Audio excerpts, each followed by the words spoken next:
Pernahkah kamu bertanya, dari mana sebenarnya manusia berasal?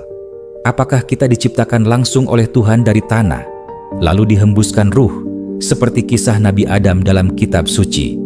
Atau, apakah kita adalah hasil proses panjang miliaran tahun, turun dari makhluk-makhluk kecil, berevolusi pelan-pelan menjadi seperti kita hari ini?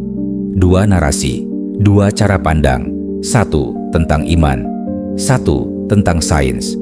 Dan hari ini kita bertanya dengan jujur, mana yang lebih masuk akal? Apa? Itu teori evolusi. Teori evolusi pertama kali dipopulerkan oleh Charles Darwin di abad ke-19 melalui bukunya The Origin of Species. Intinya sederhana tapi radikal. Spesies di bumi tidak diciptakan satu persatu dalam bentuk tetap. Mereka berubah seiring waktu melalui proses seleksi alam, mutasi genetik, dan adaptasi. Makhluk yang lebih sesuai dengan lingkungannya akan bertahan, yang tidak akan punah. Ini bukan sekadar teori di atas kertas.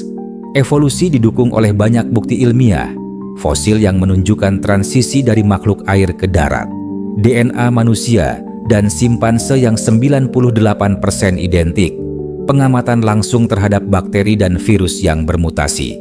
Dengan kata lain, evolusi bukan lagi sekadar ide, tapi sudah menjadi pilar dalam dunia biologi. Seringkali ketika membahas evolusi, muncul reaksi emosional. Saya bukan keturunan beruk. Pernyataan ini muncul dari kesalahpahaman umum.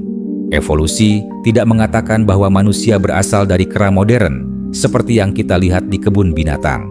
Faktanya, manusia dan kera memiliki nenek moyang yang sama di masa lalu, jutaan tahun lalu.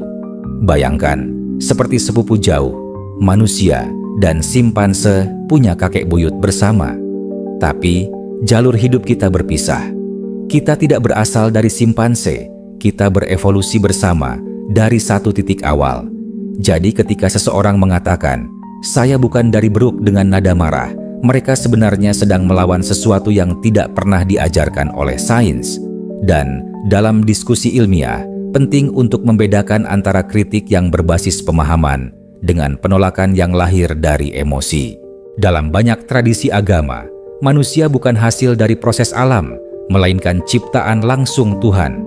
Dalam Islam, Kristen, dan Yahudi, diceritakan bahwa manusia pertama, Adam, diciptakan dari tanah. Lalu Tuhan meniupkan ruh ke dalamnya, dan dari tulang rusuk Adam, diciptakanlah Hawa. Semua terjadi dalam satu langkah ilahi. Tidak ada proses bertahap, tidak ada nenek moyang hewan. Manusia, menurut narasi ini istimewa sejak awal. Dua narasi, dua dunia, inilah benturan besar.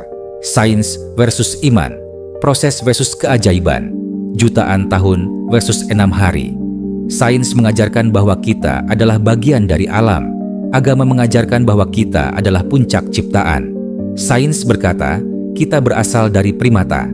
Agama berkata, kita berasal dari surga. Dan di tengah itu semua, kita bertanya, mana yang benar? Mana yang masuk akal? Evolusi bisa diuji, bisa dibuktikan. Kekuatan sains adalah kemampuannya untuk dibuktikan atau disangkal. Kalau teori evolusi salah, sains akan memperbaikinya. Dan itu sudah terjadi berkali-kali. Karena itulah sains berkembang. Tapi penciptaan tidak bisa diuji di laboratorium, tidak bisa dibuktikan secara fisik. Ia berdiri di atas iman. Pertanyaan selanjutnya, apakah sesuatu yang tidak bisa diuji berarti salah? Tidak juga.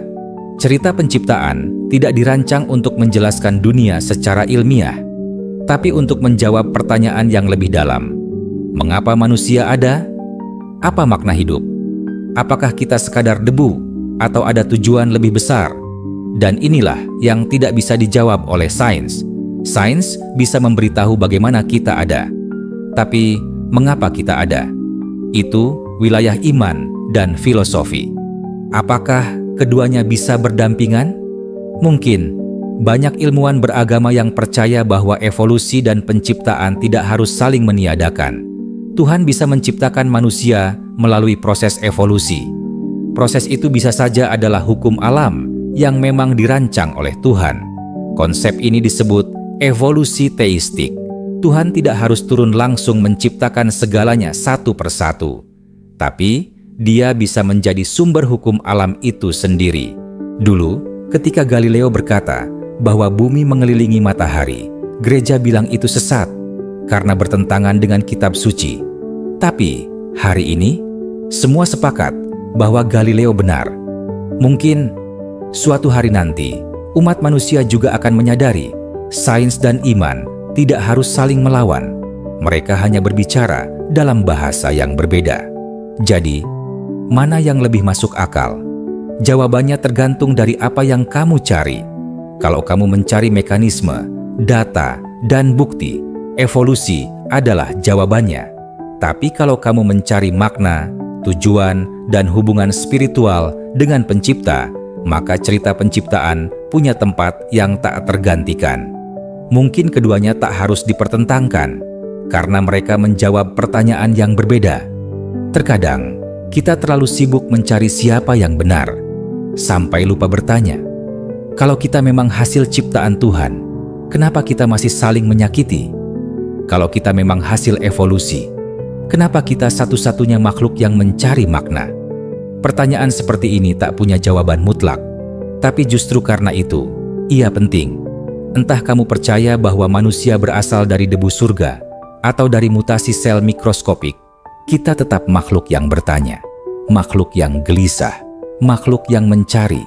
Mungkin justru itu yang membuat kita manusia. Entah kamu berdiri di sisi iman atau berpijak di jalur logika, yang terpenting adalah kita terus belajar, bukan saling menyerang. Karena dunia tidak butuh lebih banyak orang yang merasa paling benar, tapi lebih banyak orang yang berani bertanya. Kalau video ini membuatmu berpikir ulang, jangan lupa like, subscribe, dan bagikan ke temanmu. Karena mungkin perjalanan mencari kebenaran dimulai bukan dari jawaban, tapi dari pertanyaan yang jujur.